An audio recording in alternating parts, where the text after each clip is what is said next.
Claude Debussy was a composer against realism and naturalism, in favor of spirituality, imagination, and dreams. It is crucial to dig into all the layers of his music and discover their functions to create colorful and transparent textures. Let's start with the first phrase. Debussy structures the melodic line with double and single notes. When playing the double notes, I keep the bottom layer softer to give a brighter color to the melody.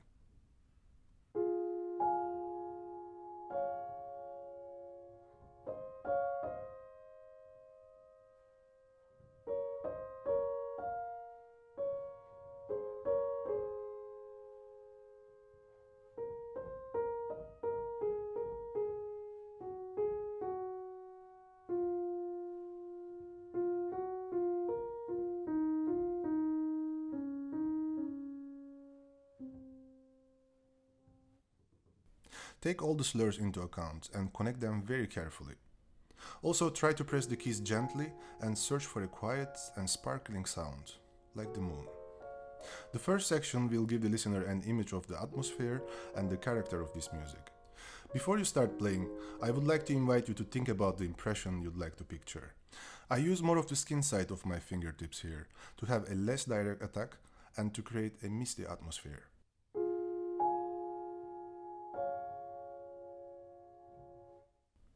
I often use this sort of touch when playing music from Debussy, Ravel, and even Eric Satie to get a specific tone. You can give it a try. The left hand is like an extension of the bottom layer in the right hand.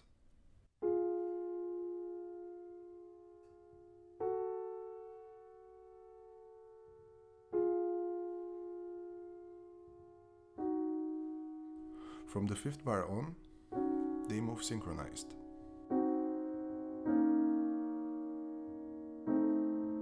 I like to play it with the same spirit.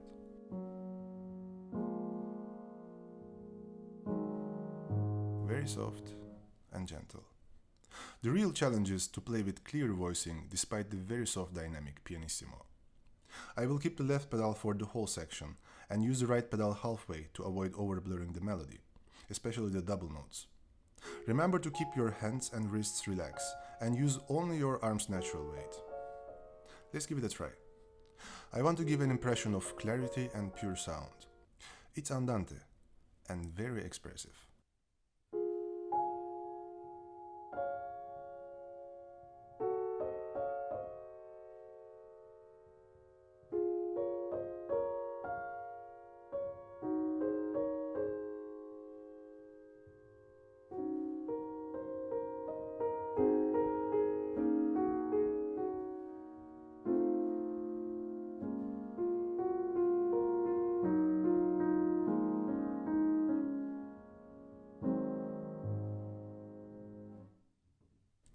Before we move on, I want to talk about timing. I find it essential to think about the direction, because the timing of this section will influence the entire piece. I like to imagine the beginning as the starting point, and the next bar as the destination. I will start very gently and try to bring it to the destination. Once I arrive, I'll leave again. The third bar is the new starting point, and the fourth is the destination. I'm leaving. The same again.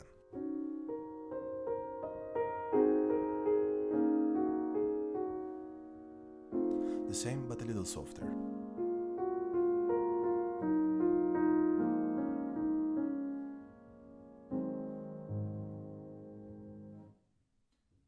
I give the direction by adjusting the dynamics and by compressing or stretching the timing. I am giving an idea of where to start and search. Just record your playing and listen to it. Then you can make adjustments depending on how it makes you feel. Why is timing so important? Well, it's all about timing. In the next 6 bars, we have a variation of the main melody. This time we have 3 layers. Again, I suggest searching for a different tone in each of them. The melody is created by double notes, single notes, and chords.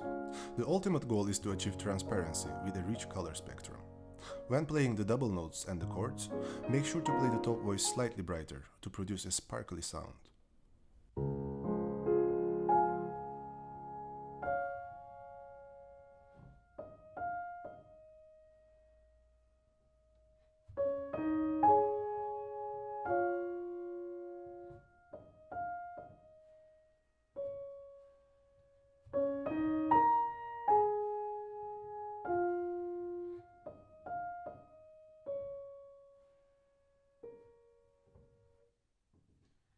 The middle layer's function is to give a harmonic identity to the melody, and I recommend searching for a softer tone.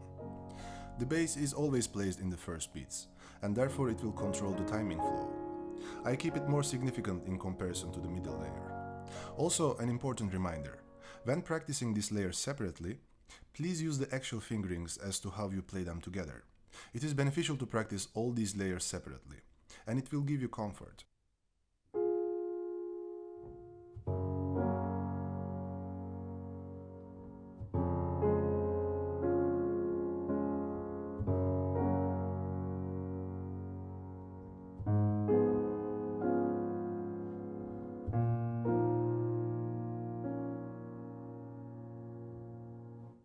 Before I put them together, I want to tell you an interesting fact about the sustain pedal. It is often implemented fully to keep the bass notes sustained for the bar's whole duration. Although the time signature of this piece isn't 3/4. Debussy uses dotted half notes containing 6/8 notes, and the time signature is 9/8. Therefore, theoretically, the bass notes have to disappear in the last beats, except for the fifth bar. There, the bass has to stay for the whole duration. We run into another interesting detail about the sustain pedal at the beginning of this section. Again, I wouldn't keep the pedal fully. This time, there are 8 notes in the first beat, and I believe they shouldn't sustain until the end of the bar. I came to this conclusion because the end of the piece is quite similar to this section, but there Debussy makes very clear that the half notes in the first beat need to be sustained. I offer this idea because it has a remarkable impact on the color and the character of the piece. It reminds me of his famous quote, "Music is the silence between the notes." This is how it sounds when you keep the pedal for the whole bar.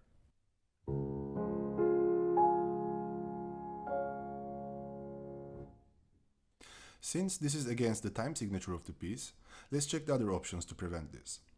The first solution is to change the pedal in the second beat.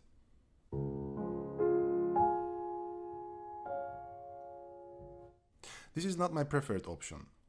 It does prevent the 8 notes from being sustained for too long. Yet the melodic line is interrupted by the pedal change, and therefore doesn't sound as natural.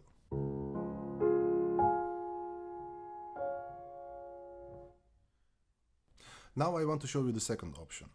We start with a full pedal in the first beat and change it only halfway on the second beat.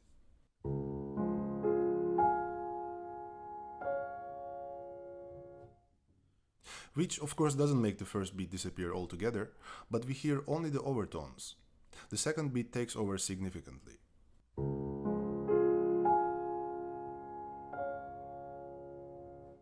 You can use the same pedaling technique for the following bars.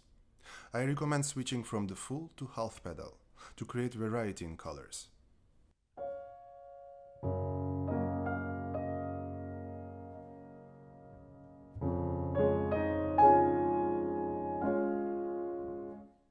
I would recommend you to consider these adjustments. And keep in mind that, beside being a composer, Debussy was also a pianist who knew the instrument very well. Alright, now let's play the whole section. Remember the direction from the first phrase. I'll have a similar timing here. Keep the middle layer gentle, more significant bass, and a brighter melody.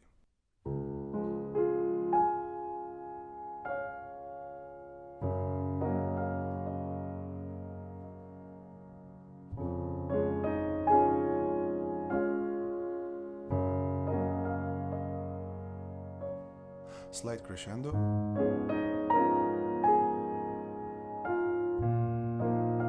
and fade out. Let's move on to the next section. Here we have the parallel chords. Let's highlight the top voice to make them sound very melodic. The general dynamic is pianissimo, therefore we need to keep the other tones very soft. It is challenging to make the chords sound pianissimo with a brighter top voice, but definitely worth it. From the fifth bar on, let's start to increase the dynamics very gradually with the crescendo. Let's try to play the chords very melodic and connected.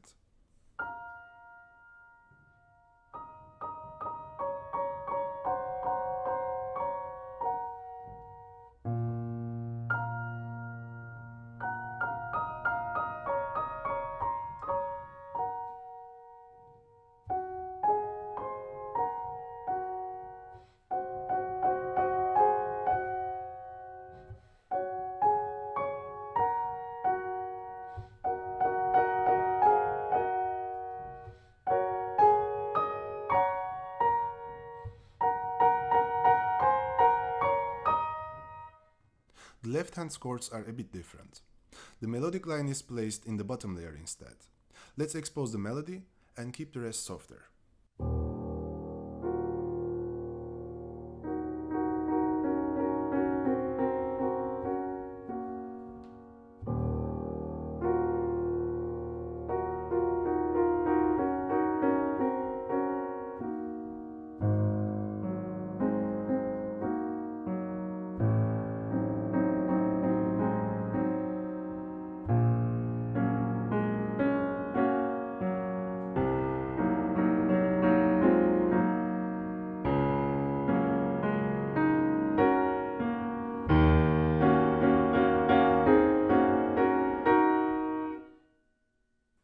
We have tempo rubato, which offers some freedom. I like to stretch the timing when playing the chords with the tenuto sign. The rest will be more smooth.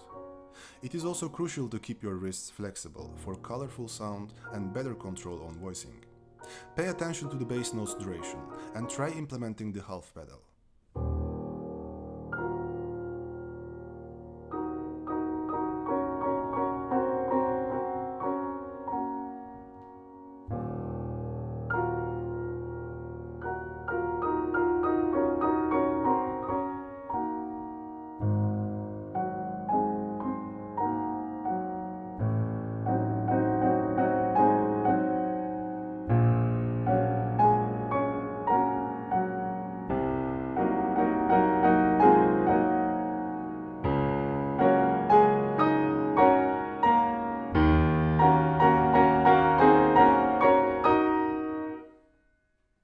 Now we have a bridge consisting of 2 bars, where we need to decrease the dynamics in a concise amount of time.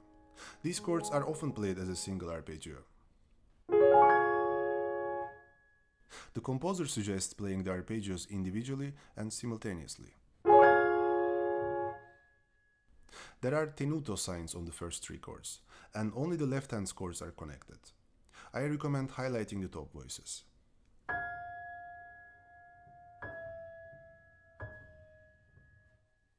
To make them sound more melodic. Also, let's try to connect the left hand's melody. It is a preparation for another color world.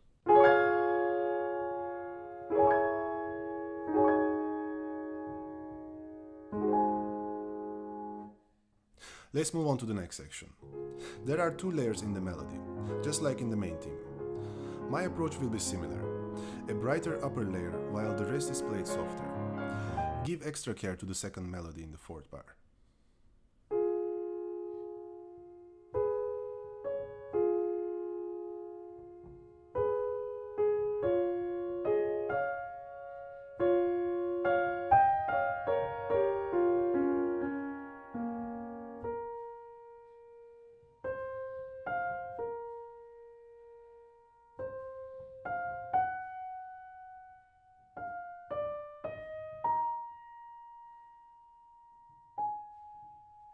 The accompaniment is also created out of 2 layers.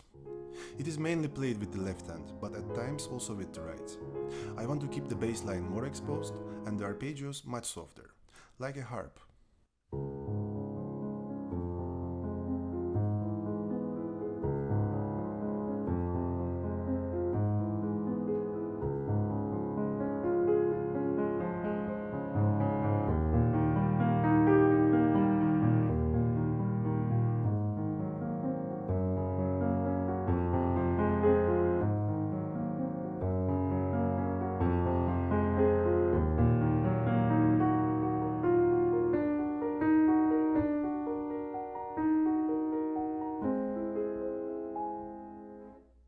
If you are not able to keep the longer tones for the whole duration, that's okay. Just keep them as long as you can. When you add the sustain pedal, they will sound just fine. Now I put them together and play a little slower. I will change the pedal with each harmonic move.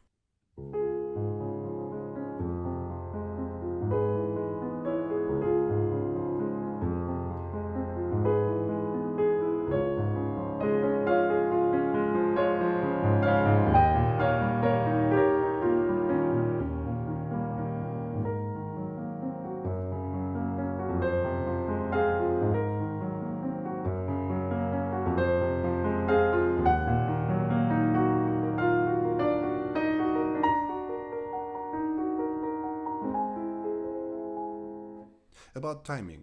The first bar's motif is repeated several times. I like to compress the first two and stretch the third beat.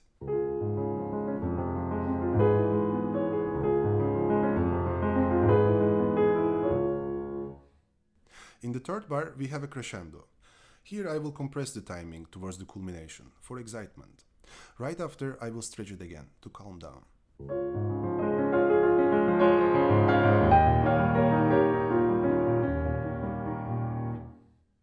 The following two bars are very similar to the beginning of this section in terms of texture and melody. Therefore, also here, I will compress the first two and stretch the last beat. Although this time a little less, because it is already building up, and I don't want to interrupt the flow.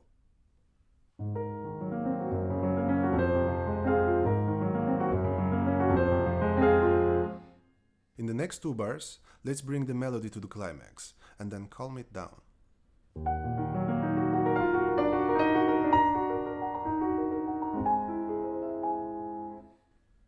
Alright, now I will play the whole section to picture the timing plan.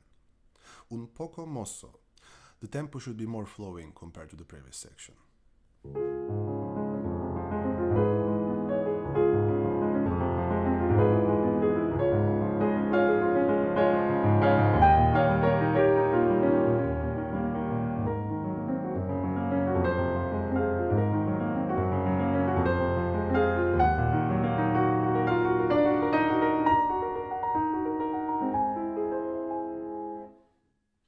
In the next section, we have a similar texture as in the previous one. Let's quickly check the melody. My approach is similar to the previous section.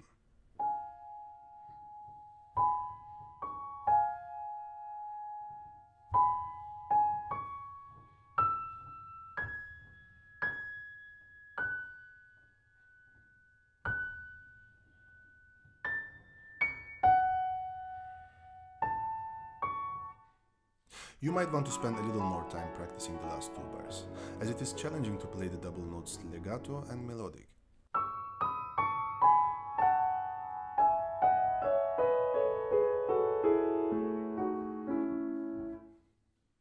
Here again, you should keep the bass more exposed in the accompaniment, and play the 16th notes softer and legato.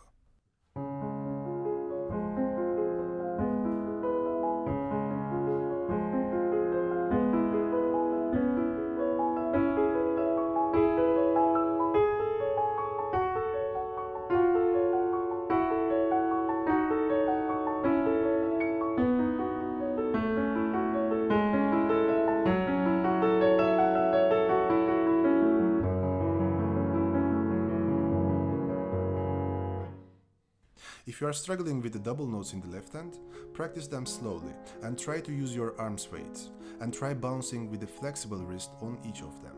The fifth finger is the shortest one. Therefore, keeping it slightly lower than the fourth will help you highlight the bass and play them simultaneously in a more comfortable way. When you put them together, keep in mind that the excitement grows very significantly in this section. From the beginning, we start with a crescendo, and from the third bar on, Debussy suggests an animant, more lively. Try to keep the tension until the climax. This is the only time Debussy suggests a forte dynamic in the entire piece. Here, I want to picture the water and underwater. We need to increase the speed and the dynamics simultaneously until the culmination, followed by a dramatic decrease in dynamics in the last bar.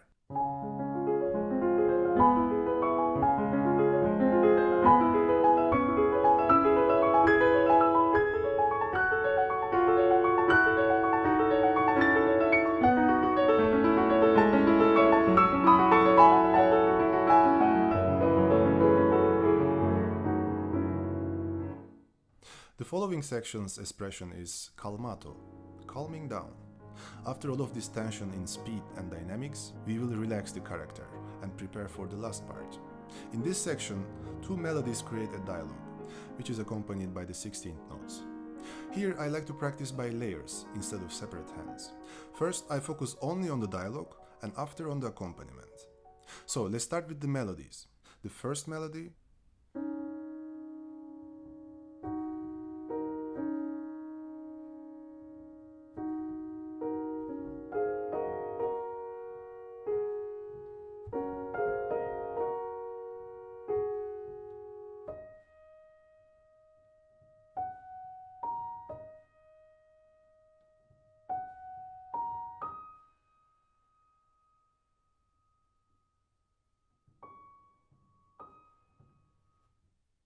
and the second melody.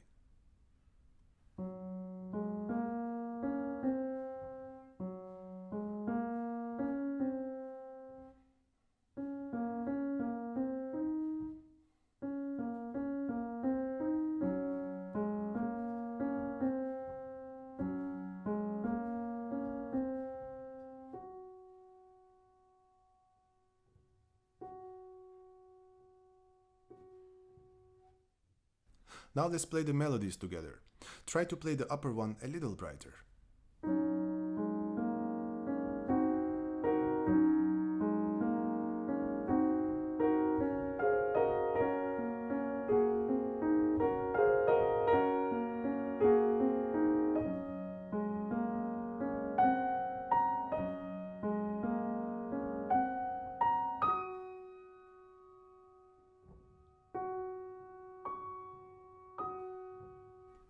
Now let's play the 16th notes.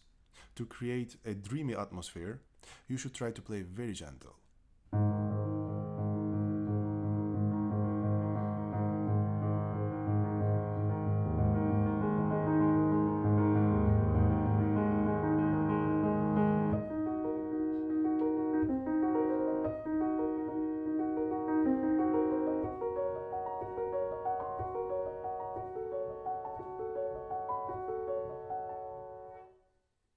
Now let's play them together. Remember to calm it down gradually to prepare the softest section of this piece, which will come right after.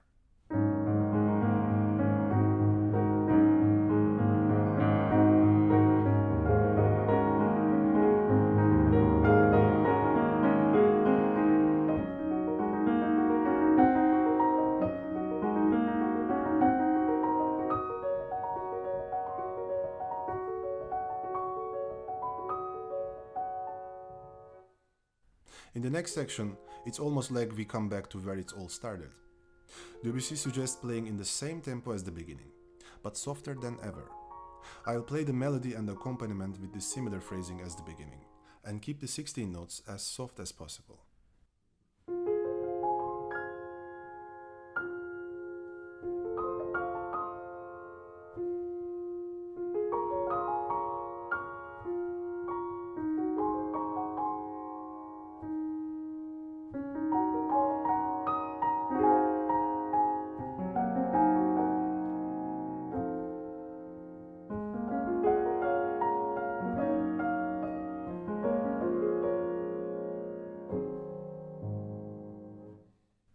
The following section is the last appearance of the first theme.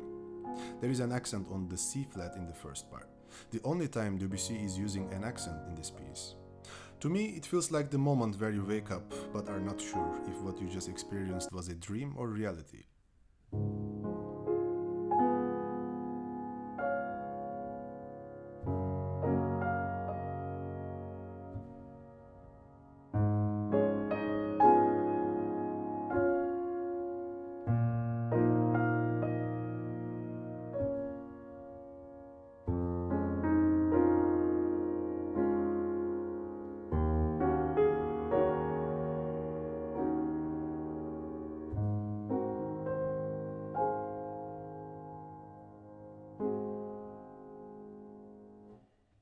The coda has the feeling of departure for me. Debussy describes it as morendo jusqu'à la fin. I will fade out gradually towards the end of the piece, both with the speed and the dynamics. Maybe saying goodbye, and I'll see you again at the same time. In the last bars we have dotted half notes in the bass. Make sure to change the pedal halfway on the last beats, which will add freshness to the following harmony.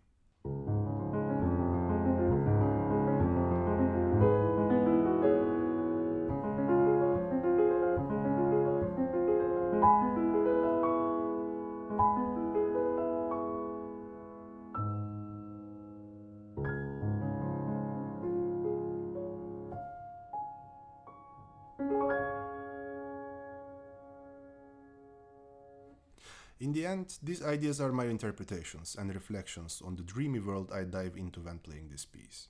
Feel free to find a way to show us, the listeners, your own fantasy. Now I will put everything together I explained earlier. Here it goes.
If you need the sheet music with my fingerings, I'll put it in the description.